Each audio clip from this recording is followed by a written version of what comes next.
মমতা কিচেনে শারদীয় দুর্গা পূজার সবাইকে শুভেচ্ছা অভিনন্দন। আশা করি সবাই ভালো আছেন। আজকে আমি আরেকটি রেসিপি তৈরি করে দেখাবো, মুড়ির মাওয়া। এর জন্য চুলায় একটা প্যান বসিয়ে দিয়েছি। এবার দিয়ে দেব আখের গুড়। এই যে আখের গুড় নিয়েছি, দিয়ে দেব।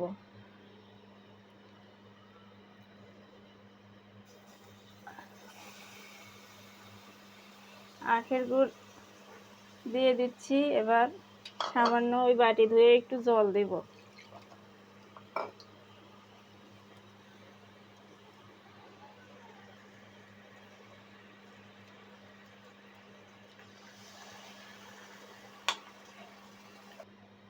এবার নেড়ে চেড়ে গুড়টা আমি পাক দিয়ে নেব। গুড়টা নেড়ে চেড়ে নিতে হবে সব সময়, তা না হলে লেগে ধরবে, তখন তিতা হবে। এভাবে নেড়ে চেড়ে দেব। দেখুন,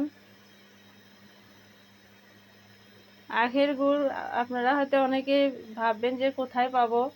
যে কোনো মুদির দোকানে কিংবা যে বাজারে যে দোকানগুলো বসে, গুড়ের দোকান, সেই দোকানেও এরকম দানা গুড় কিংবা নালি গুড় পাবেন। সেগুলো নিয়ে এরকমভাবে মাওয়া তৈরি করে নিতে পারবেন।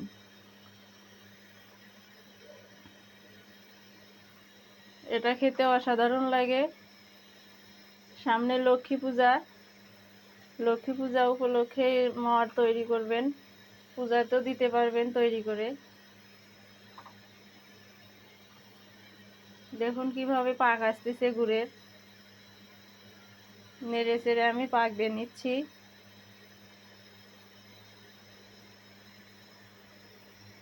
এই মাওয়া খেতে সবাই ভালোবাসে।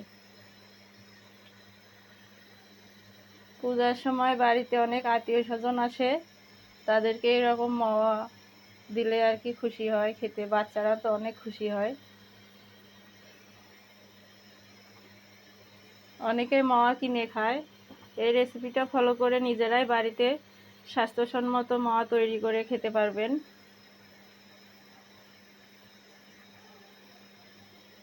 দেখুন, আমি ধীরে ধীরে নেড়ে চেড়ে পাক দিয়ে নিচ্ছি গুড়ের।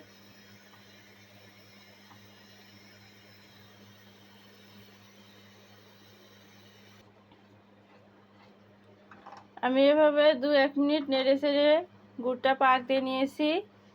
এবার আপনাদের দেখে দিচ্ছি। একটা বাটিতে জল নিয়েছি।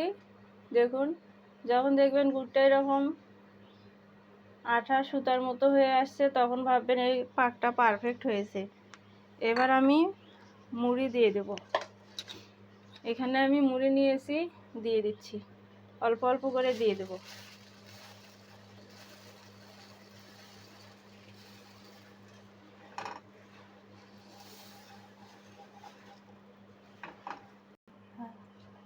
এবার গুড়ের সঙ্গে আমি ভালোভাবে মুড়ি মিক্সড করে নিচ্ছি। দেখুন, নেড়ে চেড়ে। এবার এটা আমি একটা থালে ঢেলে মাওয়া তৈরি করে নেব।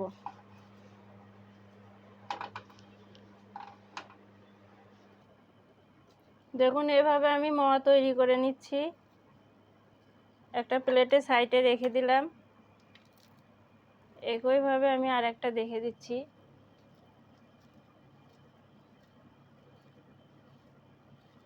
দেখুন, এভাবে একটু ঠাসে ঠাসে চাপ দিয়ে তৈরি করে নিতে হবে।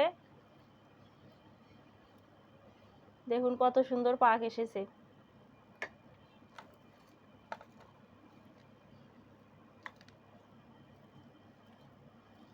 হাতে একটু সরিষার তেল ভরে নেবেন, তাহলে বেশি গরমের তাপটা লাগবে না, মাওয়া সুন্দরভাবে তৈরি হবে।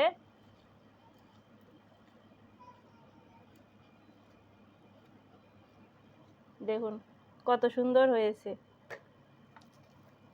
একইভাবে আমি সবগুলো মাওয়া তৈরি করে নেব। দেখুন, আমি সবগুলো মাওয়া তৈরি করে নিয়েছি।